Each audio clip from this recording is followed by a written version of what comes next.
अस्सलाम वालेकुम, welcome to my channel. आज हम कुछ डिफरेंट टॉपिक लेके आए हैं। मैथ का सब्जेक्ट है और इसमें हम जो है ना मैथ के क्वेश्चन जो है ना वो बच्चों को सिखाएंगे कि कहाँ से स्टार्ट करते हैं, कैसे स्टार्ट करते हैं। सबसे पहले तो ज़रूरी है कि मैथ के क्वेश्चन जो मल्टीप्लाई के हैं ना उसके लिए बच्चों को टेबल आने बहुत ज़रूरी हैं। तो इसलिए सबसे पहले बच्चे तो टेबल अच्छे तरीके से याद करें। अब देखें, ये सबसे पहले क्वेश्चन नंबर 1 है,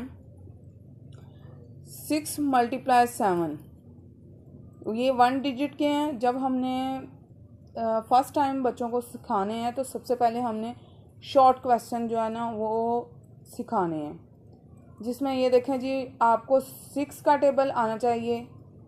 6 7 आर 42, या फिर 7 का टेबल जो है वो आपको आना चाहिए। 6 7 आर 24,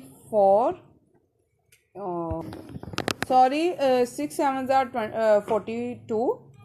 उसके बाद देखें, हमने क्वेश्चन नंबर 2 है, उसमें हमने 2 डिजिट्स में ले लेना है। सबसे पहले तो बच्चों को हमने 1 डिजिट्स वाले क्वेश्चन समझा देने हैं, उसके बाद 2 डिजिट्स वाले हमने समझाने हैं।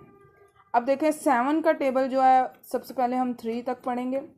7 3 आर 21, यहाँ पे हम 1 लिखेंगे। उसके बाद 2 जो है वो 6 के ऊपर कैरी दे देंगे।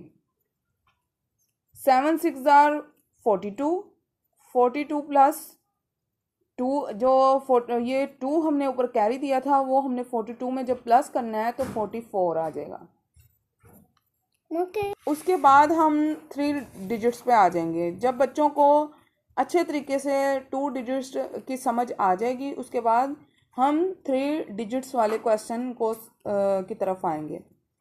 इसमें देखें कि हमने 2 का टेबल 3 तक पढ़ना है।